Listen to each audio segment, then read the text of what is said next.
Para pemirsa dimanapun Anda berada, adik-adik ya, santriwan dan santriwati pesantren As-Safinah, saya ingin melanjutkan ini kasus perkawinan musibah nih. Laki-laki yang jelek kawin sama perempuan. Dari lantaran dia senang betul, dari lantaran dia senang betul kepada si wanita yang cantik nih istrinya itu, maka dia mengatakan kepada istrinya, ya, anti talikun salasan ilam takuni ahsana minal qamar. Engkau tertalak 3 bila tak seindah rembulan. Bahasanya puitis tetapi kacau. Ya, kau tertalak 3 bila tak seindah rembulan. Saya mau tanya nih kamu. Wanita yang cantik sama bulan purnama, cantikan mana? Nah, para pemirsa dimanapun Anda berada, ya, ini sebenarnya orang ini bukannya bermaksud mau mencerai, tetapi dia ingin mengatakan kepada istrinya supaya dandan terus, dipelihara kecantikannya sehingga menawan setiap saat. Tujuannya itu. Apa yang terjadi? Maka wanita itu peka dengan kata perceraian itu. Apalagi dia mengatakan talak 3. Maka dia bungkus-bungkus pakaian, dia pulang. Ditahan sama si jelek nih. Ya kan? Dia bilang, nggak sudi lek katanya. Ya, nggak mau dia ditahan. Kenapa? Dia menganggap sudah ditalak dan talaknya talak 3. Subhanallah. Apa yang terjadi? Maka mau nggak mau malam itu menjadi sesuatu yang memberatkan bagi si jelek. Ya, dia mikirin kenapa dia mengucapkan kalimat itu sehingga istrinya menganggap sudah tercerai. Padahal dia bukan mau mencerai. Ini yang mesti dipahami nih. Dia tidak mau mencerai. Dia mengatakan itu supaya nakut-nakutin kepada istrinya dan istrinya terus dandan supaya cakep mulu. Padahal mah istrinya ini nggak dimandiin juga emang udah cakep. Halo, ini istrinya nggak dimandiin seminggu juga tetap cakep. Paling bau-bau apek dikit gitu. Ya. Kenapa? Emang dasarnya cantik. Nah ini yang menarik nih. Kan dia ngomongnya main-main tuh. Ngomongnya tidak sungguh-sungguh. Ngomongnya itu tujuannya nakut-nakutin. Tetapi tetap terjadi. Percaya terjadi. Dia menganggap sudah dicerai.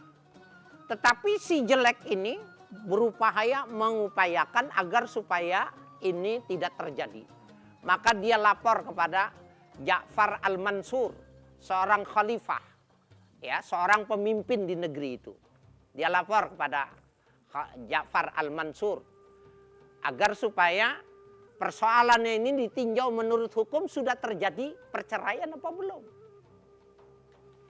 Ya, kalian jawabannya pasti mereka-reka. Ini sudah terjadi perceraian apa belum. Nah, mau tidak mau oleh ya pemimpin ya oleh Amirul Mukminin Ja'far al-Mansur ini dikumpulkan ulama-ulama. Ulama-ulama dikumpulkan.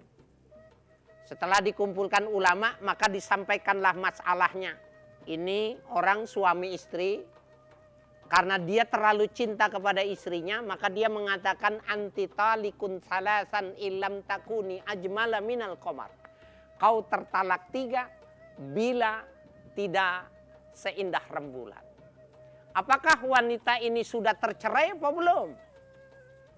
Maka ulama ya ijtima dan bahsul masail kalau istilah orang NU sekarang.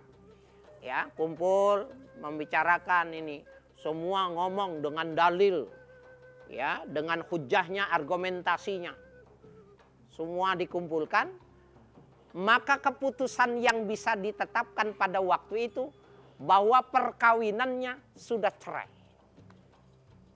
Kenapa? Karena yang namanya perkawinan sudah cerai itu, perceraian, talak, diucapkan dengan serius, jatuh.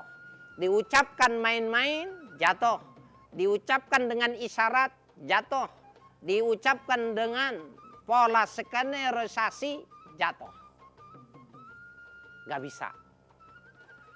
Maka dengan keputusan bahwa sudah terjadi perceraian itu, bertambah sedih-sedihlah si jelek. Sedih dia. Nyesel dia kenapa dia mengatakan itu. Nah ini para pemirsa dimanapun Anda berada, yang ingin saya katakan tadi, bahwa banyak orang ketika dibicarakan ini, bahwa perceraian itu terjadi dengan sungguh-sungguh, dengan main-main, dengan isyarat, ternyata di masyarakat itu udah biasa kalimat itu. Itu mengapa ketika saya menyampaikan kajian tentang at-tin itu, ada orang nangis. Dan ternyata ya memang sudah terjadi. Ribut sedikit, cerai, udah cerai. Selesai. Tidak ada hubungan. Pulang. Itu semua adalah kata-kata yang menunjukkan kata cerai.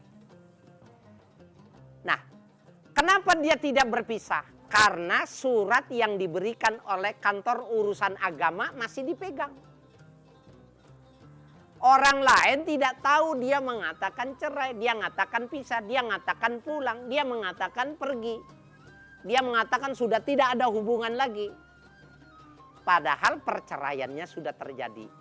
Suratnya masih ada, suratnya tetap berlaku, tapi perceraiannya sudah rusak. Nah, ternyata bukan satu dua. Saya menolong orang yang minta dinikahkan dari lantaran perkataannya itu.